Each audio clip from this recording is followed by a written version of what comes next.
A village in Madurai turned out to be an urban settlement 2600 years ago. Archaeologists uncovered a lot of brick structures, round wells, tools, and daily equipments in that site, and they found that to be a craft rich Sangam age town in the banks of Vaigai.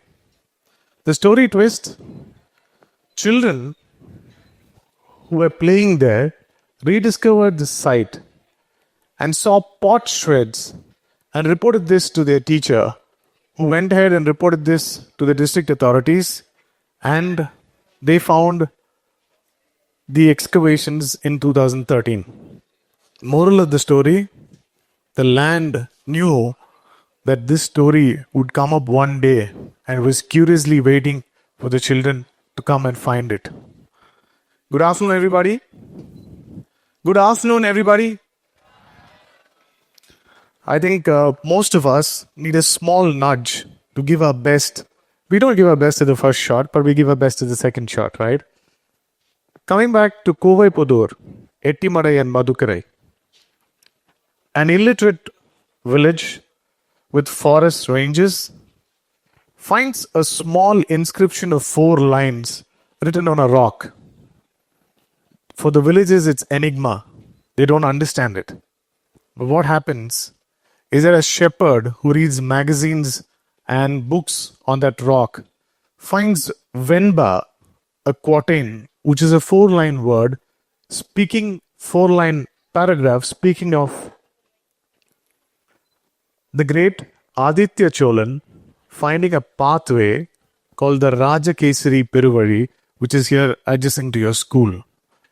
How many of you know that your school lies on a land that has history, that is the Rajakesari Peruvali that connected the west and the east for trade? How many of you knew this when you were sitting here?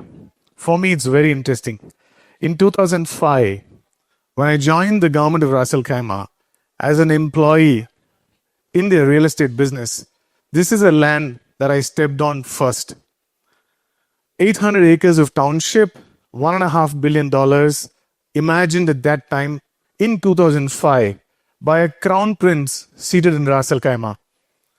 And that idea was pushed to him by a group of small realtors who had the village map with them and said, can't we do something that would change the scape of this place? Never would I have dreamt that I would come back to the same space 20 years later and speak to you guys about what this land has to speak of. The story that built me, the story that is building so many individuals in this campus, it all happened in 2005. Rakindo was a joint venture between the Indian government and Ras Al Khaimah, a state in the UAE. So when this was presented to the Crown Prince of Ras Al Khaimah, he said, why don't we set up a walk-to-work environment in India? And why don't we do a golf course? Because the ambience is so beautiful. I was telling Dr. Sanjay that I will speak something about environment on this. The day I landed in this space, there were a pack of wolves that was running around this site.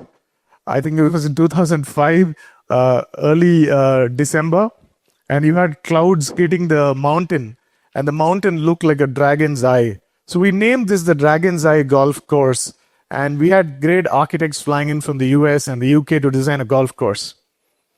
See, lo behold, the golf course did not come up because it needed a lot of water. This school was set up in 2009 or 2012. I don't remember the dates when the school was set up.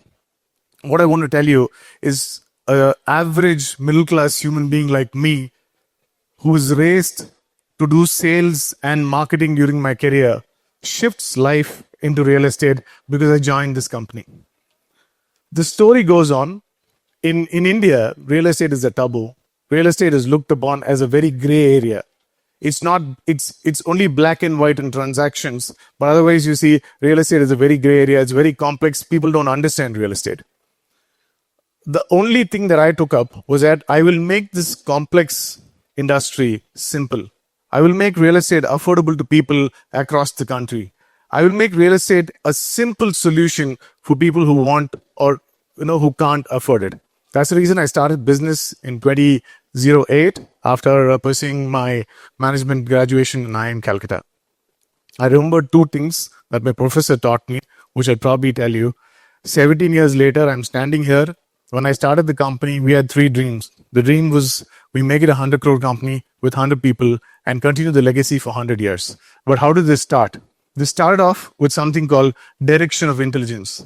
Like Machaya sir spoke about numbers. It was very different. But I remember somebody telling me that intelligence is important, but direction of intelligence is more important. Why? Intelligence can actually change an individual. But what direction of intelligence can do, it can change a society. How many of you have heard of Dr. Roger Bannister, a neurologist who ran the first mile in less than 4 minutes in 1952 in the Helsinki Olympics?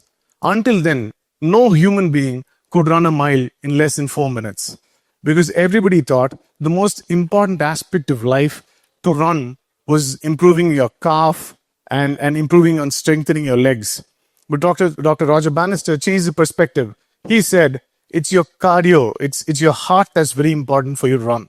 One man's intelligence changed the entire society. Next year, about 150 people ran. I think today, at least 10% to 15% of the population can cover a mile in less than 4 minutes. So I strongly believe intelligence is one thing, but the direction of intelligence is what can change the human society. Now, what are we trying to do in real estate? We have placed a very simple solution for people to come absorb land, which is a very complex part of the Indian real estate trade. So we want to make it very simple. That's the idea that we have placed to our clients. That's one thought process that imbibed me to take it forward. The second idea that I want to place in front of all of you is a point of no return. Machaya sir spoke about Mahabharata and he said, this is another topic later. But I'll tell you when Lord Krishna was speaking to Arjun, he said, right now standing in front of you are your enemies. Do you want to fight them? So Arjuna says, no, I don't want to fight them because they are all my relatives. How will I fight them? He says, now is a chance for you. You tell me whether I want to push the chariot forward or not. So Arjuna says, yeah, let's push the chariot forward. Let's start fighting. So it gives him a 360-degree perspective of this and says, listen, Arjuna, there right in front of you stands your guru who knows everything. He has not taught you one art. So he'll be there, right there to flay you down. Then you have the great Bhishmacharya who actually can die only when he wishes to. So that point of time, Arjuna says, no, let's go back. So Krishna says, no, we've crossed the point of no return. So everybody, most of us here who are in business or in any industry, once we cross a certain point, we cannot come back. No tracing back. So all your children, you need to understand, before you choose the path, please ensure you don't cross the point of no return. If you cross the point of no return, then you have to go ahead, only do that path and not track back. I was really fascinated by what Machaya sir said. So what I get to understand is education today rewards only certainty. It doesn't appreciate creativity.